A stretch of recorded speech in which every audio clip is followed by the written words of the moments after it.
দেশব্যাপী খাল খনন কর্মসূচির আওতায় ফেনীর দাগনভূঞা উপজেলার ইয়াকুবপুর ইউনিয়নের ৭ কিলোমিটার জুড়ে দাদনার খাল পুনর্খনন কাজের উদ্বোধন করা হয়েছে। সেখানকার বিস্তারিত খবর আমরা জানবো। জানাতে আমাদের সাথে সেখান থেকে যুক্ত হচ্ছেন সহকর্মী নুরুজ্জামান সুমন। সুমন, খাল খনন নিয়ে প্রধান অতিথি কি বলেছেন সেটি জানাবেন, সবশেষ আপডেট সেখানকার জানাবেন। জি, আপনাকে ধন্যবাদ। যে এই দুপুর 12:30 নাগাদ ফেনী দাগনভূঞা এখানে যে দাদনার খাল সেটি পুনঃখনন কাজ উদ্বোধন হচ্ছে।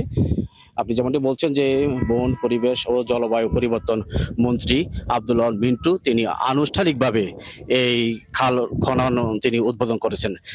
এই খালটির দৈর্ঘ্য হচ্ছে 13 কিলোমিটার, তবে যে প্রকল্পের আওতাধীন তারা 7 কিলোমিটার এই দাদনার খাল পুনঃখনন কাজের উদ্বোধন করেছেন।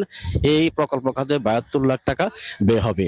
আপনাকে একটু জানিয়ে রাখি যে ফেনীতে 244টি খাল রয়েছে, এগুলি কাগজে কলমে রয়েছে।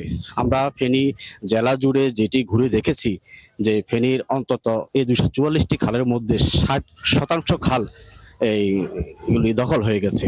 অর্থাৎ ফেনী শহর সহ যে 6টি যে উপজেলা, শহর এবং ইউনিয়নগুলোতে যেসব খাল রয়েছে এই খালগুলির বেশিরভাগ বেদখল রয়েছে এবং এটির যে বেদখলের কারণে যে প্রভাব সেটি 2024-এর বন্যা এই এলাকার মানুষ কি পরিমাণ ক্ষতিগ্রস্ত হয়েছে পানি প্রবাহ ঠিক না থাকার কারণে।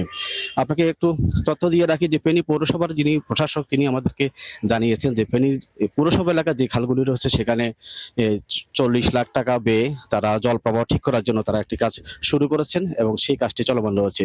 তবে আজকে আব্দুল আল মিন্টু তিনি এখানে বলেছেন যে ফেনীর যে খালগুলি যেগুলি দখল রয়েছে তারা এই খালগুলি চিহ্নিত করে সীমানা নির্ধারণ করে যেন দ্রুত খালগুলো পুনঃখনন কাজ শুরু করা হয়।